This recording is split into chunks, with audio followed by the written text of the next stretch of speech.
New year की सुबह थी, लेकिन उस सुबह में किसी तरह की चमक नहीं थी। ठंड लखनऊ स्टेशन के प्लेटफॉर्म पर पसरी हुई थी और उसी ठंड में खड़ी थी एक औरत, सीधी कमर, सधी हुई चाल और आंखों में वही पुरानी गंभीरता जो सालों से उसकी पहचान बन चुकी थी। सफेद कोट के नीचे नीली साड़ी, कंधे पर फाइलों से भरा बैग और हाथ में दिल्ली जाने वाली ट्रेन का टिकट। लोग आते जाते उसे देख रहे थे, लेकिन कोई नहीं जानता था कि ये औरत, जिसे सब एक मजबूत आईएएस अधिकारी के रूप में जानते हैं, आज साल के पहले दिन भीतर से कितनी खाली है। न्यू ईयर पर भी उसके लिए कोई छुट्टी नहीं थी।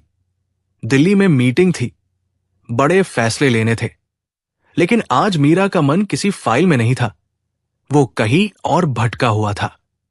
स्टेशन हमेशा की तरह जिंदा था। घोषणाओं की आवाज, ट्रेन की सीटी, भीड़ की हलचल और दूर से आती कुलियों की पुकार। कुली कुली। मीरा प्लेटफॉर्म नंबर 3 पर खड़ी थी, मोबाइल हाथ में लिया। स्क्रीन पर न्यू ईयर के मैसेज चमक रहे थे। शुभकामनाएं, बधाइयां, नए साल की शुरुआत मंगलमय हो। उसने हल्की सी मुस्कान के साथ स्क्रीन बंद कर दी, जैसे किसी औपचारिकता को पूरा कर रही हो। नया साल, लेकिन उसके जीवन में नया क्या था, ये सवाल उसके मन में बार बार उठ रहा था। उसने अनायास ही भीड़ में नजर दौड़ाई। हर चेहरा अजनबी, हर आवाज पर आई। तभी उसकी नजर प्लेटफॉर्म के एक कोने में बैठे एक आदमी पर जा टिकी। फटे हुए कपड़े, ठंड से सिमटा हुआ शरीर, हाथ में एक छोटी सी कटोरी और चेहरा ऐसा जैसे कई रातों की नींद बाकी हो। वो भीख मांगने का शोर नहीं मचा रहा था, नहीं किसी का रास्ता रोक रहा था। बस बैठा था, जैसे अपनी हालत को स्वीकार कर चुका हो। मीरा ने पहली बार ध्यान नहीं दिया और नजर हटा ली, लेकिन कुछ ही सेकंड में उसे ऐसा लगा जैसे किसी ने भीतर से उसे वापस खींच लिया हो। उसकी आंखें फिर उसी दिशा में चली गई और इस बार उसका दिल जोर से धड़क उठा। नहीं, ऐसा नहीं हो सकता, उसने खुद से कहा। आदमी ने थोड़ा सिर उठाया। कटोरी में पड़े कुछ सिक्कों की खनक हुई और तभी मीरा की सांस अटक गई। वही चेहरा, वही आंखें, वही पहचान। वो आदमी अमित था। वही अमित जो कभी उसका पति था। वही आदमी जिसके साथ उसने जिंदगी के सपने बुने थे। आज वही आदमी स्टेशन पर बैठा भीख मांग रहा था। मीरा का दिमाग सुन्न हो गया। उसे लगा जैसे प्लेटफॉर्म हिल रहा हो और आसपास की सारी आवाजें दूर होती जा रही हों। उसने आंखें झपकाई, जैसे यकीन करना चाहती हो कि ये कोई भ्रम है, लेकिन सच वही खड़ा था। उम्र ने अमित को जल्दी पकड़ लिया था। चेहरे पर झुर्रियां नहीं थी, लेकिन आंखों में हार साफ दिख रही थी। मीरा के हाथ कांपने लगे। उसने एक कदम आगे बढ़ाया, फिर रुक गई। भीड़ बढ़ रही थी, ट्रेन आने वाली थी और घोषणा गूंज उठी कि दिल्ली जाने वाली ट्रेन प्लेटफॉर्म नंबर 3 पर आ रही है।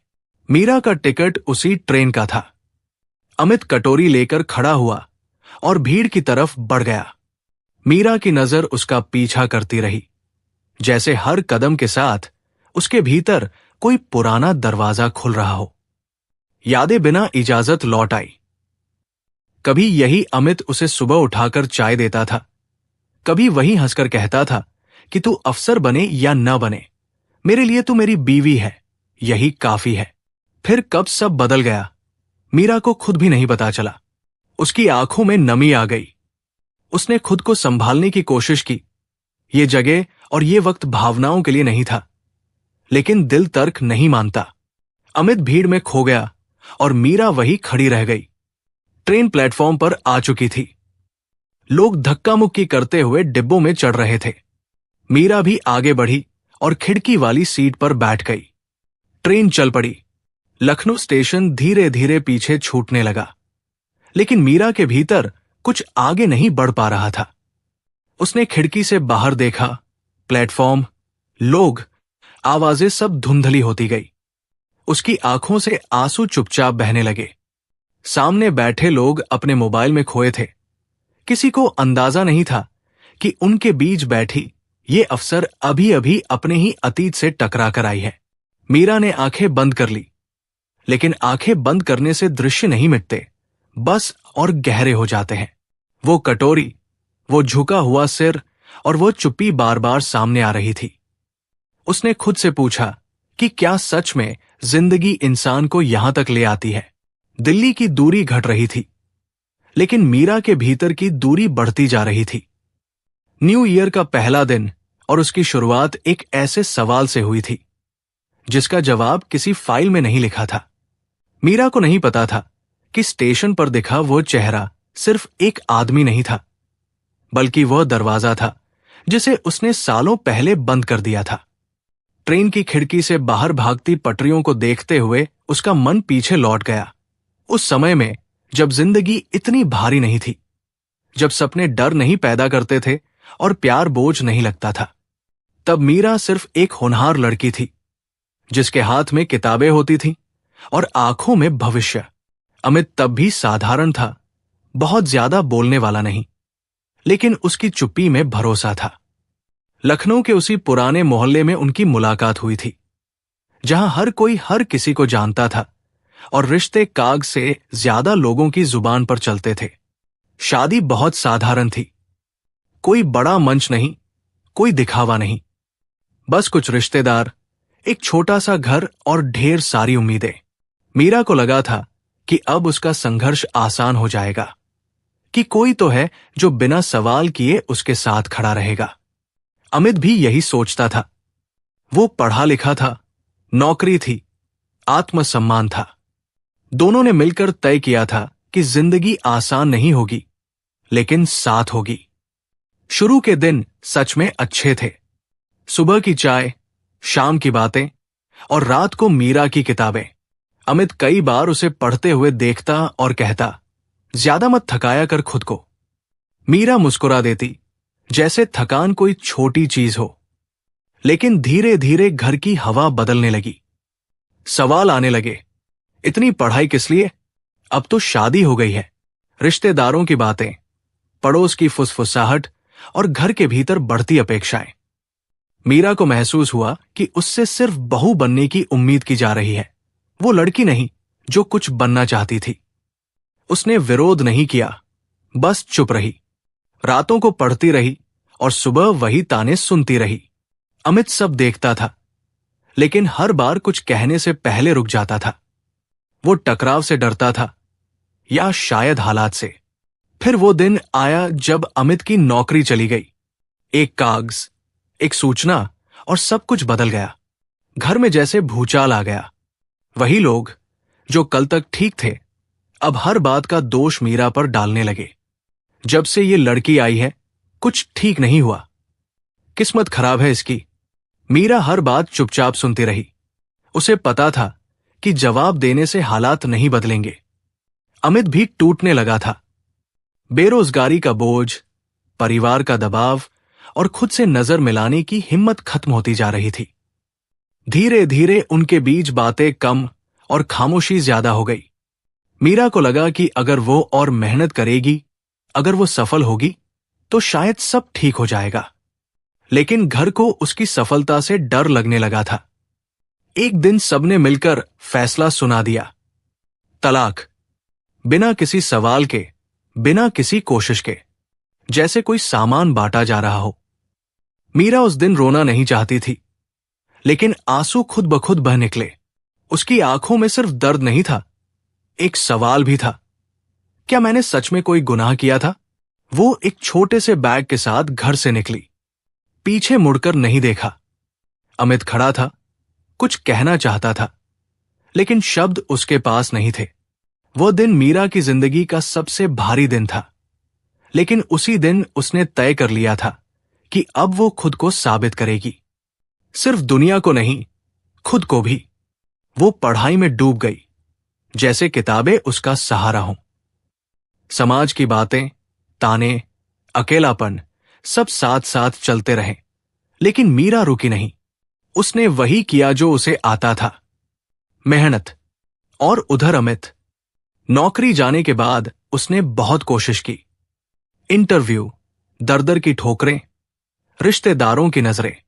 हर असफलता के साथ उसका आत्मविश्वास थोड़ा और टूटता गया। तलाक के बाद वो जैसे अकेला पड़ गया। कोई घर नहीं, कोई अपना नहीं। शुरुआत में उसने सोचा था कि सब ठीक हो जाएगा, लेकिन धीरे धीरे हालात उसे नीचे खींचते चले गए। वही आदमी जो कभी सीना तानकर चलता था, अब जिंदगी से नजरें चुराने लगा था। मीरा आईएएस बन गई। अखबारों में उसकी तस्वीर छपी। लोग गर्व से उसका नाम लेने लगे। वही समाज जिसने कभी उसे दोषी ठहराया था, अब उसकी मिसाल देता था। लेकिन मीरा के भीतर एक खालीपन था जिसे कोई पद नहीं भर पा रहा था। और आज न्यू ईयर की सुबह स्टेशन पर बैठा वो आदमी उस खालीपन को फिर से जगा गया था। ट्रेन की रफ्तार बढ़ती जा रही थी, लेकिन मीरा का मन उसी मोड़ पर अटका हुआ था जहां से सब शुरू हुआ था। दिल्ली स्टेशन पर उतरते ही मीरा को लगा जैसे वो किसी और दुनिया में आ गई हो। यहां की हवा अलग थी, आवाजें तेज थी और लोग जल्दी में थे। किसी के पास रुकने का वक्त नहीं था, न देखने का, न समझने का। सरकारी गाड़ी उसे लेने के लिए खड़ी थी। ड्राइवर ने दरवाजा खोला। उसने बैठते हुए बस इतना कहा, गेस्ट हाउस चलिए। आवाज वही सधी हुई, वही अफसर वाली, लेकिन भीतर कुछ भी सधा हुआ नहीं था। गाड़ी सड़क पर बढ़ चली। शीशे के बाहर भागती रोशनी, फ्लाईओवर, विज्ञापन और दिल्ली की ठंडी चमक। मीरा सीट से टिक गई, आंखें बंद कर ली। लेकिन स्टेशन का दृश्य आंखों के पीछे और साफ हो गया।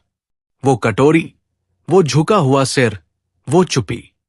उसे पहली बार एहसास हुआ कि कुछ मुलाकातें अचानक नहीं होती, वे सालों की चुप्पी तोड़ने आती है।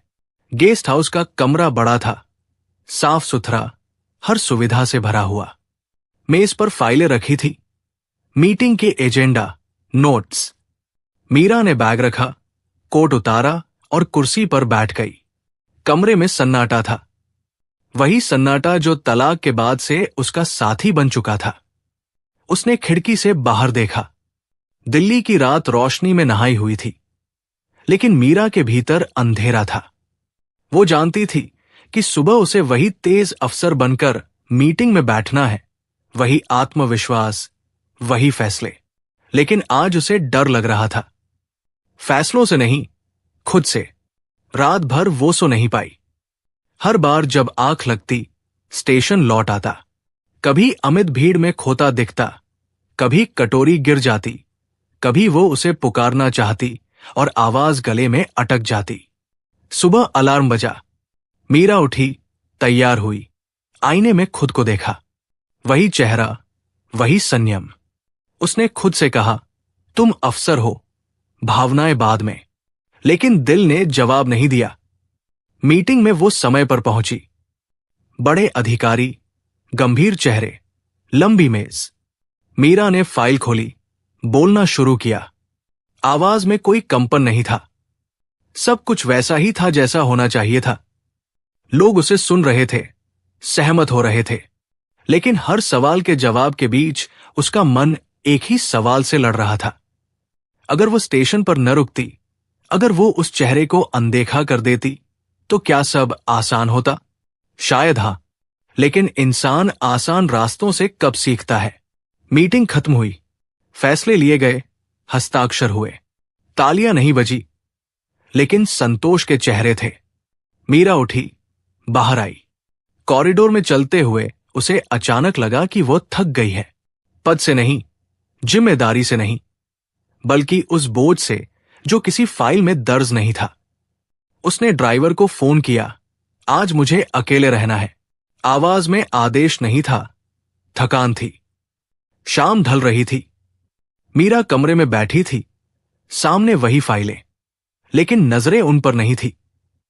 उसने मोबाइल उठाया, नेटवर्क पूरा था, सब कुछ ठीक था, फिर भी उंगलियां कांप रही थी। उसने खुद से पूछा, अगर अमित आज कोई अजनबी होता तो क्या मैं इतनी बेचैन होती? जवाब उसे पहले से पता था। वो बेचैन इसलिए थी क्योंकि कहीं न कहीं वो रिश्ता अब भी जिंदा था, चाहे नाम कुछ भी न हो। उसी पल उसके भीतर एक फैसला धीरे धीरे आकार लेने लगा। कोई बड़ा फैसला नहीं, कोई घोषणा नहीं, बस एक बेचैनी जो उसे चैन से बैठने नहीं दे रही थी। उसने ट्रेन की वेबसाइट खोली, लखनऊ की टिकट देखी, उंगलियां कुछ सेकंड रुकी, फिर उसने बुक कर दी। अगले दिन की ट्रेन, बिना किसी सरकारी आदेश के, बिना किसी मजबूरी के, सिर्फ एक सवाल के साथ। अगली सुबह मीरा फिर स्टेशन पर थी। इस बार अफसर बनकर नहीं, एक आम औरत बनकर। वही प्लेटफॉर्म, वही भीड़, वही आवाजें, लेकिन अब उसकी नजरें ढूंढ रही थी। हर भिखारी में, हर झुके हुए कंधे में उसे अमित की परछाई दिखने लगी।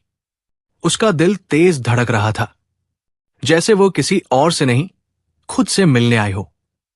और फिर वह दिखा, पहले से ज्यादा कमजोर, पहले से ज्यादा थका हुआ, प्लेटफॉर्म के उसी कोने में बैठा हुआ। मीरा वही रुक गई, उसके कदम जैसे जमीन में धंस गए हों।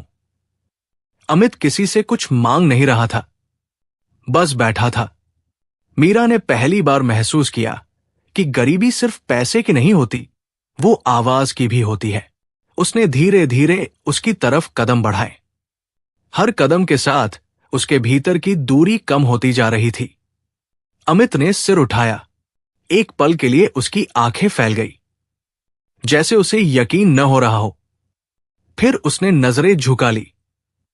मीरा उसके सामने खड़ी थी। कुछ सेकंड दोनों खामोश रहे। स्टेशन की आवाजें उनके चारों तरफ थी, लेकिन उनके बीच एक अलग सी दुनिया थी। आखिरकार मीरा ने धीमे से कहा, कैसे हो? अमित ने कुछ नहीं कहा, बस सिर हिला दिया। उस एक इशारे में इतनी थकान थी कि मीरा का गला भर आया। वो समझ गई कि ये मुलाकात यूं ही नहीं थी, ये कोई इत्तेफाक नहीं था। ये शायद जिंदगी का वो मोड़ था जहां सवालों से भागा नहीं जा सकता। मीरा वही खड़ी थी, हाथ में जवाब नहीं था, लेकिन दिल में ये एहसास साफ था कि अब वो लौटकर वही इंसान नहीं रह सकती जो दिल्ली से चली थी। मीरा वही खड़ी थी, जैसे उसके कदमों के नीचे की जमीन अचानक भारी हो गई हो। अमित सामने बैठा था, लेकिन उसकी नजर मीरा पर टिक नहीं पा रही थी। वो बार बार इधर उधर देखता, जैसे कोई पहचान लिया जाए तो शर्म और बढ़ जाएगी। मीरा ने पहली बार उसे इस तरह देखा था, बिना किसी शिकायत के, बिना किसी गुस्से के, पूरी तरह थका हुआ। ये वही आदमी नहीं था जो कभी छोटी छोटी बातों पर बहस कर लिया करता था, जो अपनी बात मनवाने के लिए आवाज ऊंची कर देता था। ये आदमी जैसे अपने भीतर ही सिमट गया था। मीरा ने आसपास देखा। लोग आ जा रहे थे, कोई जल्दी में था, कोई मोबाइल में खोया हुआ। किसी को फर्क नहीं पड़ता था कि दो ऐसे इंसान आमने सामने खड़े हैं, जिनका अतीत एक दूसरे से जुड़ा है। स्टेशन की भीड़ कभी किसी की कहानी नहीं सुनती, वो बस सबको अपने साथ बहा ले जाती है। मीरा ने हल्की आवाज में पूछा, तुम यही रहते हो? अमित ने सिर हिलाया। उसकी आंखों में शर्म थी, लेकिन उसमें गुस्सा नहीं था। वो नजरें झुकाकर बोला, पास में ही एक जगह है, काम मिल जाए तो खा लेता हूं। मीरा के भीतर कुछ कसकर टूट गया। उसने खुद को संभालने की कोशिश की। वो यहां अफसर बनकर नहीं आई थी, लेकिन वो ये भी नहीं चाहती थी कि अमित खुद को उसके सामने और छोटा महसूस करे। कुछ पल की खामोशी के बाद उसने बस इतना कहा, चाय पियोगे? अमित ने चौंक कर उसकी तरफ देखा, जैसे उसे यकीन न हो रहा हो कि ये सवाल उससे पूछा जा रहा है। उसने कुछ कहना चाहा, फिर पास से किसी की आवाज आई, अरे जल्दी करो। अमित उठ खड़ा हुआ। उसने मीरा की तरफ एक पल देखा, फिर बिना कुछ कहे आगे बढ़ गया। मीरा वही खड़ी रह गई।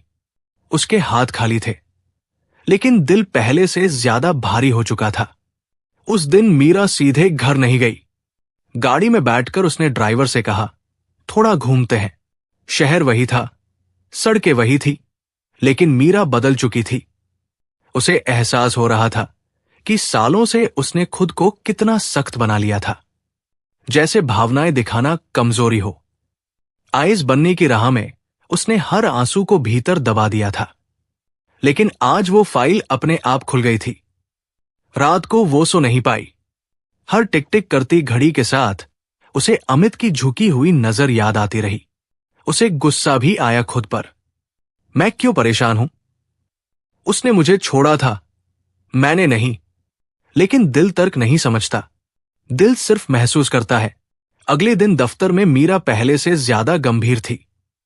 फाइलें खुली, मीटिंग हुई, आदेश जारी हुए, सब कुछ वैसा ही था। लेकिन आज वो ज्यादा सवाल पूछ रही थी, ज्यादा ध्यान से सुन रही थी। सहकर्मी इसे उसकी गंभीरता समझ रहे थे, लेकिन मीरा जानती थी कि ये भीतर की उथल पुथल है। दोपहर के बाद उसने छुट्टी ली। बिना किसी को बताए वो फिर स्टेशन की ओर चल पड़ी। इस बार उसके कदम तेज थे, जैसे वो खुद से भाग नहीं रही थी, बल्कि खुद की ओर लौट रही थी। स्टेशन वही था, भीड़ वही थी, लेकिन अब उसकी नजरें ढूंढ रही थी। आखिरकार वो उसे फिर दिखा। अमित एक कोने में बैठा था, पीठ दीवार से टिकी हुई, पास में एक बोरी और रस्सी। वो अपनी जेब से सूखी रोटी निकालकर धीरे धीरे खा रहा था, जैसे हर कौर गिनकर खा रहा हो। मीरा कुछ दूरी पर रुक गई। उसने देखा और उसकी आंखें भर आई। वो आगे बढ़ी। अमित ने सिर उठाया और इस बार उसने तुरंत नजर नहीं चुराई। शायद थकान ज्यादा थी, या शायद भागने की ताकत नहीं बची थी। मीरा उसके सामने खड़ी थी। उसने धीमे से पूछा, बैठ सकती हूं? अमित ने चारों तरफ देखा, फिर हल्का सा सिर हिला दिया। मीरा जमीन पर उसके पास बैठ गई, बिना किसी ओहदे के, बिना किसी पहचान के। कुछ देर दोनों खामोश रहे। स्टेशन की आवाजें उनके चारों तरफ थी, लेकिन उनके बीच एक अलग सी दुनिया बन गई थी। कब से? मीरा ने बात शुरू की, लेकिन वाक्य पूरा नहीं कर पाई। अमित समझ गया। उसने सूखी सी हंसी हंसी, काफी वक्त हो गया। आवाज में थकान थी, शिकायत नहीं। मीरा ने उसकी तरफ देखा। चेहरे पर उम्र नहीं आई थी, लेकिन आंखों में समय जमा हो गया था। तुम ठीक हो? मीरा ने पूछा। अमित ने हल्की मुस्कान दी। जिंदा हूं, उसने कहा। काफी है। उस एक वाक्य ने मीरा को भीतर से झकझोर दिया। ये काम, उसने रुककर कहा, तुम्हारे लिए बहुत मुश्किल होगा। अमित ने इस बार उसकी आंखों में देखा। काम कोई भी छोटा नहीं होता। मुश्किल तब होता है जब आदमी खुद को छोटा समझने लगे। मीरा चुप हो गई। उसे याद आया, कभी उसने भी अमित को यही समझाने की कोशिश की थी, लेकिन तब दोनों के पास सुनने का धैर्य नहीं था। अगर तुम्हें कभी, मीरा ने वाक्य शुरू किया और फिर खुद को रोक लिया। अमित ने उसकी ओर देखा। मदद नहीं, उसने धीरे से कहा। बस इतना चाहूंगा कि तुम मुझे ऐसे मत देखो जैसे मैं कोई बोझ हूं। मीरा ने तुरंत कहा, मैं तुम्हें बोझ नहीं समझती, कभी नहीं। अमित की आंखों में कुछ नरम हुआ। उसने सिर हिलाया। मुझे पता है। मीरा उठी। जाने से पहले उसने एक बार पीछे मुड़कर देखा। अमित वहीं बैठा था, लेकिन इस बार उसकी पीठ उतनी झुकी हुई नहीं थी। मीरा स्टेशन से बाहर निकल आई, लेकिन स्टेशन उसके भीतर चला आया था। उसे एहसास हुआ कि कुछ मुलाकातें जिंदगी में जवाब देने नहीं आती। वे बस ये बताने आती है कि इंसान अभी पूरी तरह मरा नहीं है। मीरा उस रात बहुत देर तक आईने के सामने खड़ी रही। वही चेहरा, वही आंखें, वही सादगी, लेकिन आज उनमें डर नहीं था। उसे याद आया कि तलाक के बाद उसने खुद को कितना सख्त बना लिया था, जैसे भावनाएं दिखाना कमजोरी हो, जैसे अगर वो रोई तो टूट जाएगी। आइस बनने की राह में उसने हर आंसू को भीतर दबा दिया था, हर दर्द को एक फाइल की तरह बंद कर दिया था। लेकिन स्टेशन पर बैठे उस आदमी ने बिना कुछ कहे वो फाइल अपने आप खोल दी थी। अगले कुछ दिनों तक मीरा ने अमित से मिलने की कोशिश नहीं की। ये दूरी लापरवाही नहीं थी, ये सम्मान था। वो जानती थी कि किसी टूटे हुए इंसान के पास बार बार जाकर खड़े हो जाना उसे और छोटा कर सकता है, लेकिन जिंदगी अपने ढंग से रास्ता बना ही लेती है। एक सुबह मीरा के दफ्तर में एक मामला आया, रेलवे स्टेशन के पास अवैध झुग्गियों को हटाने का। कागजों में सब साफ लिखा था, नियम भी साफ थे। मीरा ने फाइल खोली, पढ़ी और उसकी उंगलियां अचानक रुक गई। उसे वही कोना याद आ गया, वही दीवार, वही बोरी, वही सूखी रोटी। उसने बिना कुछ कहे फाइल बंद कर दी और बोली, पहले जमीनी रिपोर्ट चाहिए। कमरे में बैठे अधिकारियों ने एक दूसरे की तरफ देखा, लेकिन किसी ने सवाल नहीं किया। उसी शाम मीरा फिर स्टेशन पहुंची। इस बार वो उसे ढूंढ नहीं रही थी, वो बस जानती थी कि वो वहीं मिलेगा। अमित उसे देखते ही सीधा खड़ा हो गया, जैसे अचानक किसी ने उसे याद दिला दिया हो कि वो भी कभी सीधा खड़ा होना चाहता था। मीरा ने देखा कि उसके कपड़े वही थे, हालात वही थे, लेकिन आंखों में वो खालीपन नहीं था जो पहले दिन था। शायद किसी इंसान को बस इतना जानना होता है कि कोई उसे बोझ नहीं समझता। आज काम कैसा रहा?